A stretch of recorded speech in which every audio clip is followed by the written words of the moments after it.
Hey, welcome back. Another day, another vlog. Friday edition. End of the week.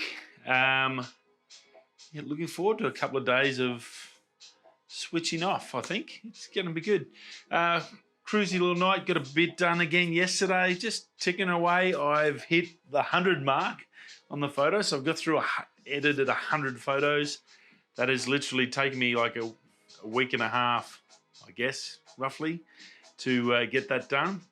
Bit of a mission. So that's setting up the photos. That's getting it from 1200 down to there. So we've got a bit of progress. Each day I'm getting probably 10, 15 done a day after work. Unfortunately, that's all I can really sort of fit in, but time takes about, I spend about 30 minutes, half an hour on each one. So by the time you do that and then other stuff, yeah, what do you do? So all looking well there. A little bit of news. We do have some news. We're going to get straight into that get you all set up for the weekend. Some fun stuff, some good stuff, and yeah, lots happening. Now, if you haven't already and you don't know what we normally do here, we normally talk a bit of tech, a fair bit about photography, and some fun stuff. Occasionally, I'll go on a bit of a rant and some things I don't agree with and spit them out. But there's some crazy stuff happening in this planet, so it's always good to get out there and talk about it. It's the best way to find out and let you know. There's nothing wrong with having an opinion. Whether it's good or bad, everyone's perception's different, so no one's right. As long as you're good and you're not killing someone else, you're pretty good, as far as I'm concerned. You have that right to your opinion. Now, on a sad note, some crazy stuff happening in Cuba. Do have some friends that are from there in New York. Their family's from Cuba, and I've had the privilege of being able to visit Cuba once in my life, and it was absolute. Havana's one of those beautiful cities, and the people were actually just absolutely lovely and really, really nice. So they're getting smashed with COVID. They've got a mad COVID outbreak there, obviously because of the restrictions, because of their political system. They can't get the vaccines, or they don't have the money to get the vaccines. So people are getting that. So we've got health issues there. And also we have the fact that basically the people have revolted. They've had enough of being under control of the government for so long. And let's turn this down a bit. And they've decided enough's enough. Cuba needs to be free, and I think good on them a bit. It's going to hurt them to do it while they're in the middle of a COVID outbreak. People are unfortunately dying. They're starving. They can't get food. There's no jobs. The money system's turned to crap. It's pretty much anarchy there at the moment. So I'm just hoping, fingers crossed, thoughts and prayers to all those people there and they can get some assistance, and their government I guess turns the corner and at least gives them the option for freedom. I'm sort of one of those people that, like, even though we're here, we work our asses off every day just to pay for a house and to pay bills. Is that freedom? Probably not to a lot of people. But it's our choice. We get to make the choices. Whether we make good choices or not, there's nothing you can do about that. That's sort of tricky. So they've made the choice. They want out and they want to get in. They want to just have the ability to have that choice, and good on them. And I actually wish them well. I hate to see people suffering. It doesn't matter where they are in the world. No one should be getting persecuted and treated like crap. Especially this day and age, we have the technology and the health and ability to give a good life to everyone. Unfortunately, we're as humans, we're a little bit crappy sometimes. Probably most of the time, actually, if you look back through history. If you go from when the Christians killed everyone to all the other reasons we've done, most of the time it's been about religion. But now it's all about money and greed and power. Unfortunately, we're not much of good caretakers of this planet. Anyway, we'll get in some tech. There's me daily world news report. If you've first time at the show, thanks for subscribing. I do appreciate it. If you haven't already, smash that, hit the tick. Monday to Friday, we're here talking about all sorts of fun stuff. yeah, hopefully you'll join us and come along for the journey. Fingers crossed. Rightio, now Samsung have announced on 29th of July they've got a brand new G9 or the Odyssey Neo G9 monitor. So that's, if you haven't seen the last version, which is just insane, super expensive, but wow, it's a curved screen 49-inch monitor, just perfect for what I do. It's my dream. The LG does a big curve one as well, but the Samsung one's pretty darn flash. Yeah, the last one, 49-inch curved. It's got a 1000R curve. So crazy. Basically, you can sit there, you could have a timeline, and then you can watch YouTube over here. You've got that much room to do stuff. It's a pretty amazing monitor. Well, they've got a brand new one coming out on July the 29th. The last one was absolutely amazing, and I'm sure this one is going to be just as good. Now, this one's going to drop down to a 1 millisecond response time. That same 1000R curve, so you're still going to have that massive curve, so you can basically sit there and with your peripheral vision see the whole screen at once. So it's going to be pretty cool. 240 hertz out of this one, but now, so that's pretty amazing. So for gamers, that's a big thing, getting those frame rates right where you can keep up with those high-speed games. 240 hertz, that's pretty darn crazy. 5120 by 1440 at 240 hertz. So pretty darn cool. It's going to have FreeSync Premium Pro in there and also adaptive sync. So it's this one's very gamer orientated. I think the last one had a little bit of gamer in it, but it was more so, I think, a lot for creative types like myself. Perfect for video editors. That big long screen, that's just amazing. It's my sort of dream, as I said, it's my dream monitor to have hooked up to the MacBook. To have something like that where you can just work and not have to constantly scroll across and backwards and forwards. It's very annoying. So that would be cool. But it's pretty darn cool. So it's got those in there. So that's fantastic for graphics. It can take a heavy load. It's super fast response. It's going to have full HDR. It's got I think this one's a mini LED version. So it's even going to be better for its blacks and all that sort of stuff. 2 HDMI ports, 2 USB-A ports, 1 digital port and 1 PC port, VESA mount ready, so all the usual great stuff, but it's got plenty of stuff in there to whack in. The old model's roughly about $1,500 at the moment. Probably come down. I think it's probably started around the $2,000 mark US. So I'm expecting it to be around the same $2,000 mark. Sorry, $1,500 Australian. So I'm thinking this is going to be around the 2,000 Australian once it actually gets here.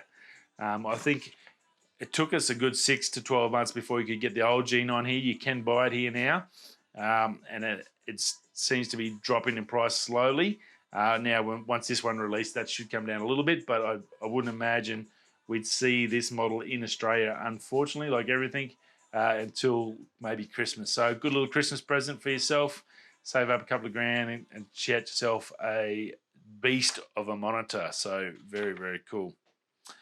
Now, quick one. Now, this one's an interesting one because I had to do a bit of hunting.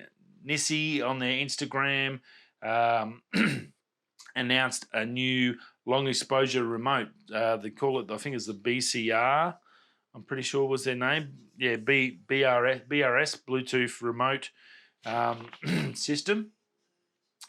Now, it was on Instagram. They sort of dropped a bit of a leak out. They showed it in use, plugging into a camera, uses HDMI, micro HDMI into a 3.5mm jack to go into this little Bluetooth unit, then Bluetooth to your phone to their Nisi ND filter app, which is really cool. So, and the best thing is it'll work with an RP. There's not many things that do with the RP, and there's 6 different cable types, and you have to buy them extra, unfortunately. But good thing is it works with that Nisi. So if you're doing long exposure stuff and you just say have a camera system, Canon's a bit average in that regards with the bulb timer and stuff, because you have to go to the Canon app and it goes through Wi-Fi, and it's notorious for dropping out and pretty painful.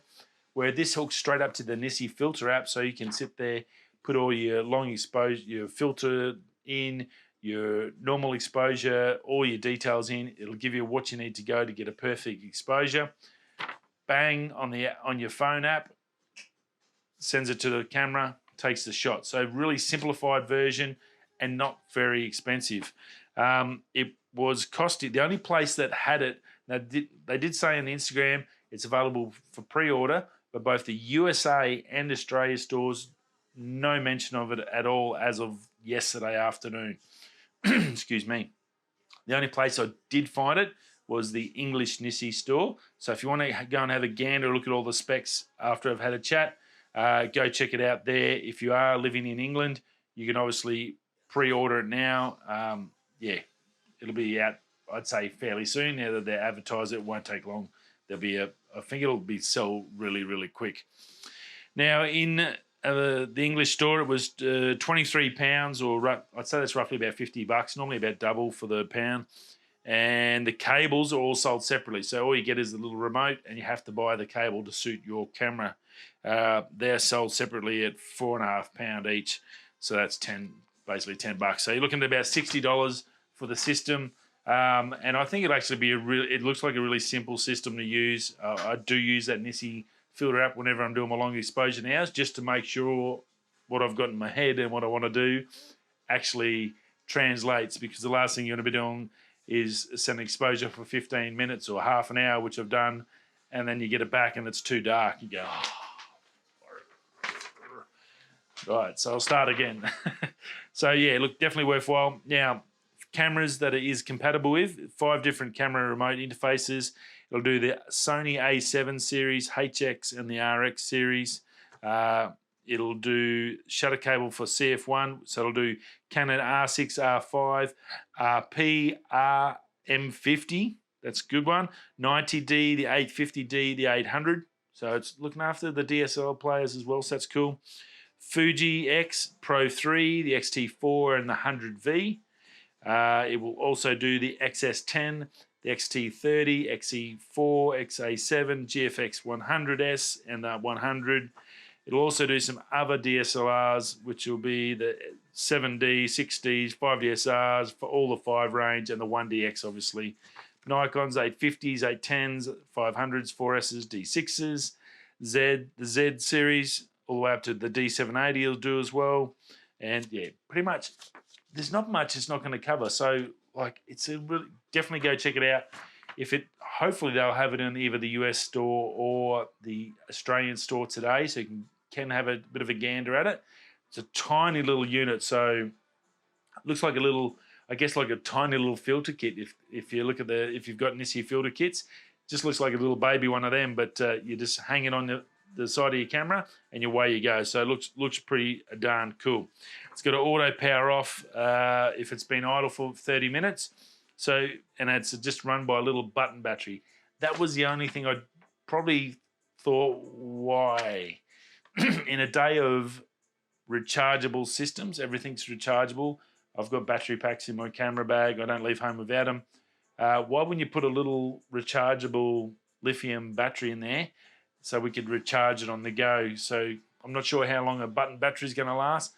It's just, I guess, something else you're going to have to carry with you now when you go to use it. That was probably the only thing I thought was a little bit strange. But super keen on getting it. Once I can pre-order it, I'm definitely going to get this.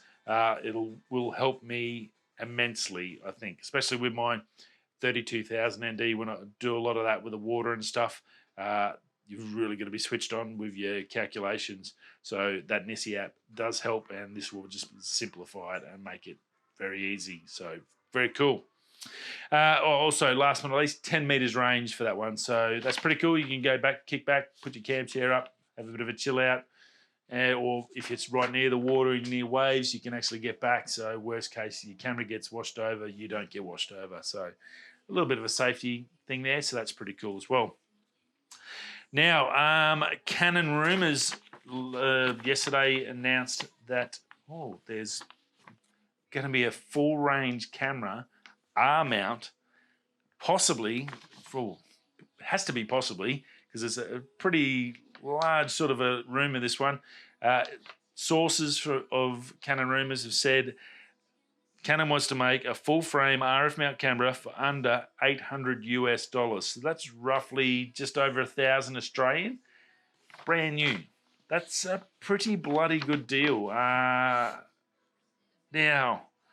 and that's in 2022. So not this year, it'll be next year when it comes out. It's getting confusing where Canon's going with their ranges and what. Now, we've heard on multiple occasions there's going to be an APS-C RF mount camera. Now we've got a full frame RF mount for $800. Where does the APS-C range going to fit? Because having had a M50 for the last few years, that APS-C, and very happy now that I'm on the full frame, I would definitely not go back to an APS-C. Yeah, sure, it's lighter and smaller, but the image quality when you're going in to clean it up and that, or if you're going to do prints, look, I found it. The full frame is so much better. The RP, the images I'm getting out of that is a totally different beast, totally different in low light. I find it very hard to think that someone would pay $1,000 for an APS-C level camera over an $800 full frame. It's a little bit weird. So I don't know how they're going to set that up. Very weird, because also you've got to have different lenses for that APS-C. And then are they going to all cross? They're going to have to be RF mounts. That's fine, but they're going to be different lenses. They're going to work on the full frame, and they're going to work on that. Yeah, that if they can do it for $800, and as someone said, if you can get a $1,000 kit with a lens and a full frame camera, that's going to be a pretty good deal and hard for other manufacturers to go up against. So yeah, very cool. But yeah, it's weird, isn't it? Where are they going to fit that APS-C? I can't see them putting two. We've heard about up to 3 cameras, maybe 2 cameras, because we had the 7, the 8, and the 9, R7, 8, and 9. Yeah, maybe 2 of them. Maybe they just go one APS-C below it. If they're going to have an APS-C, just put one, fill it full of goodies, put it one, and put it at $800, the same price as the full frame, but it's got a few extra goodies in it. And if anyone wants APS-C, well, then they can have that, and they've got everything in it. And then if you want full frame, it's the same price. You just don't get a few features, I guess, and you can work your way up. That's my thought. Anyway, what do you think? Let me know down below if you got any ideas or thoughts. Now, last but not least, a little bit of a fun one. Kraft cheese. Don't know if you know. Are you a fan of macaroni and cheese? I was watching Lou Later, and I thought this is good. I grew up as Mum used to make me mac and cheese. She's great. The Kraft block cheese out, and I used to sit there and watch her cook it, and I'd just inhale it, just about a whole bowl by myself. I was a fatty. Didn't help. But love mac and cheese. Even to this day, I still love it. When you go to the States, you always get mac and cheese as a side, and I think that's awesome because I'm a big fan of it. Well, this one's a little bit weird. A company called Van Leeuwen's Ice Cream. I think their main office is in New York, but they've got several different shops all over the United States, and some really nice ice cream flavors too. I did check out their website. Very, very cool. They released, I think yesterday or a couple of days ago, a mac and cheese ice cream. So they teamed up with Kraft, got that full Kraft cheese flavor in there, and made a mac and cheese ice cream. And I'm like, already sold out. So just crazy. Don't even try and think that you're going to get some. Sold out. Whether they make more stock and keep it running, you might be able to get it in a few weeks' time once they've made some more. But whatever they had is gone. Very, very crazy. It was 12. They sell their tubs for about $12 US a tub. So it's only like a small, so expensive. That's like 15, 16, maybe more, $18 Australian. So probably the same price as a decent gelati here in Australia. But mac and cheese ice cream, pretty cool, pretty funky. Just trying to imagine that cold macaroni and cheese flavour. Be something different. Anyway, I hope that gives you something to think about over the weekend. And if you haven't, probably want to get a video up this weekend. That's the last thing I did want to say. as I said, I still got another 300-400 photos to get through. I'm actually thinking I'm going to struggle to get one before I go on this week's break when I fly back home. So I'm doing my best.